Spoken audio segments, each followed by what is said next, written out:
Kita sering mengatakan, nah kan cukup koordinasi. Tapi ternyata koordinasi itu barang yang cukup sulit.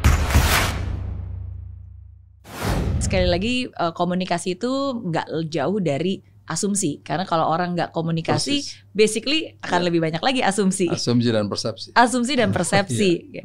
Apa asumsi tersalah yang orang pernah punya terhadap Pak Muldoko? Ya mungkin diantaranya Mbak Mary udah nyampaikan kan, itu adalah persepsi tentang diri saya seolah-olah orangnya galak, angkuh gitu. Tapi begitu kenal siapa Muldoko, sesungguhnya tidak seperti di foto itu yang kereng begitu bahasa Jawanya. Tapi enggak juga kan seperti itu. Bukan kita buat-buat, ya memang saya hidup di militer 35 tahun Mbak ya. Sehingga itu sudah ada stempelnya lah. Ya. Nggak bisa saya melebih, nggak bisa. Tapi pada situasi tertentu saya juga Muldokonya keluar gitu. Muldoko kecilnya keluar. Pak manis. Muldoko kecil tuh seperti apa Pak? Ya lucu-lucu. Lucu gitu. Maksudnya ya orang di kampung, orang yang menghadapi kesulitan, suka ke sawah, bertani, gitu ya. Ya nggak jauh-jauh dari kehidupan mereka. Naik kerbau yang biasa begitu. Iya. Gitu. Jadi setelah jadi tentara tentu ada sikap-sikap keprajuritan yang tidak bisa dengan mudah kita tinggalkan ya. Dan sampai semuanya kita pikirin. Yeah. Dan menurut saya bisa memimpin diri saya sendiri. Iya. Yeah. Yeah. Gitu.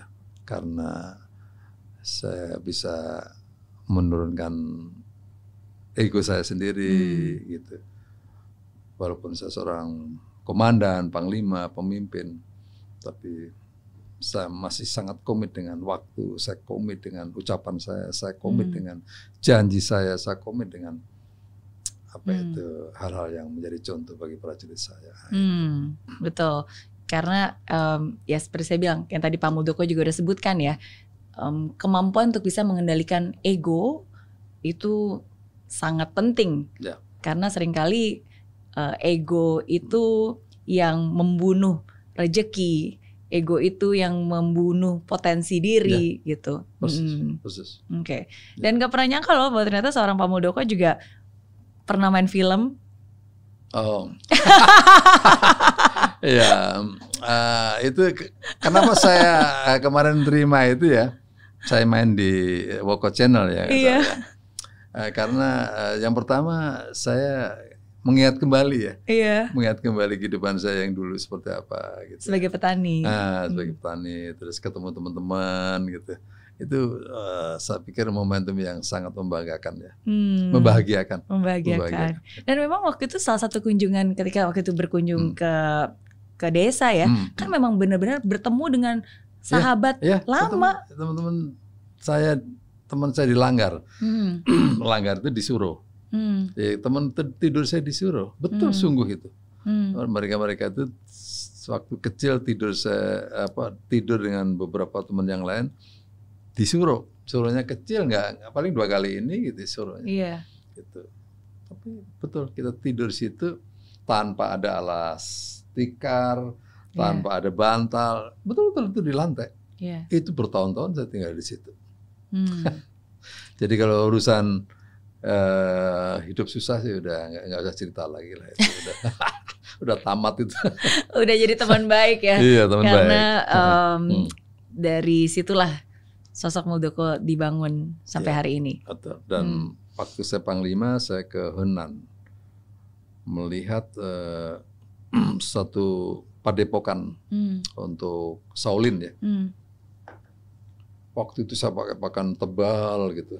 Begitu saya datang lihat sana, itu anak-anak mulai dari umur 6 tahun, 8 tahun sampai dengan 17 tahun kali ya. Dia telanjang dadanya pakai celana panjang. Dinginnya luar biasa. Saya pakai double gitu. Dia telanjang dada seperti itu. Akhirnya saya merenung. Oh, makanya negara ini kuat. Karena memang karakter buildingnya dibangun seperti itu. Sehingga orang yang tidak mudah menyerah, orangnya tahan banting, orangnya tahan, kemampuan bersaingnya tinggi, dan macam-macam. Nah, kita ingin membangun bangsa seperti itu. Jangan bangsa ini mudah menyerah, mudah lemah gitu. Jangan menjadi generasi stroberi, ya itu jangan. Yang cantik di luar tapi lembek ternyata ya. Betul jadi fighter, warrior. Oke. I'm a warrior. I'm a warrior. Suka. Thank you, thank you. Kalau Pak Muldoko bisa punya superpower, pengennya punya superpower apa dan kenapa? Saya udah saya sampaikan tadi, sebenarnya janganlah setelah punya jabatan berbuat sesuatu. Enggak, menurut saya. Tapi berbuatlah sesuatu walaupun ada dimanapun. Jangan menunggu jabatan. Enggak. Karena itu sebenarnya imitasi. Gitu. Kalau seorang, saya mengilustrasikan begini Mbak, kepada perwira-perwira muda saya. Jagalah api idealisme yang ada pada diri kamu.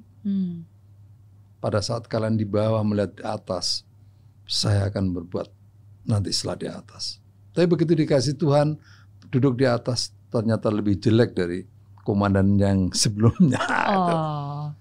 Api idealisme itu kalau tidak terjaga dengan baik, maka itu akan gelap.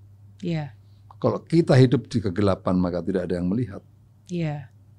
Tapi kalau api itu kita bangun terus-menerus dengan kebaikan dan kebaikan, maka itu akan menerangi diri kita. Nggak usah mempromosikan diri kita. Orang akan tahu siapa dia. Dan dia pasti dibutuhkan oleh organisasi. Itu bagian dari yang saya distribusikan kepada perwira-perwira saya, membangun api idealisme. Kobarkan itu. Terus yang kedua, doktrin saya juga begini. Jangan kalian takut berbuat baik. Karena Tuhan akan menyuarakan. Kadang-kadang kita ingin berbuat baik, nggak ada yang lihat. Ngapain? Itu salah menurut saya. Tuhan akan menyuarakan itu. Waktu saya jadi komandan Korem di Bone Mbak, itu waduh orang ke Bone aja udah jauh banget kan, udah malas tuh ke Bone. Tapi begitu saya jalan-jalan melihat ada sekolah mau roboh, saya turun dari mobil saya foto, pada lari-lari. Komandan ada apa? Enggak, saya ambil gambar aja. Udah 7 kali komandan ini diajukan belum dapat turun. Oh ya. Begitu saya kembali ke kantor, saya temui bupati saya. Bupati, ini mau roboh ini. Boleh nggak saya robohkan sekalian? Jangan komandan, nanti nggak ada dananya. Saya tidak bicara dana. Saya perlu restu untuk dirobohkan. Saya desak lagi menyerah. Balik lagi saya. Hari itu juga roboh itu. Saya robohin 1,5 bulan jadi. Wow. Itu. Saya membayangkan waktu SD dulu kan. Aduh, waktu saya dulu SD itu pernah kebanjiran. Jadi sekolahnya itu di kantor kepala desa gitu.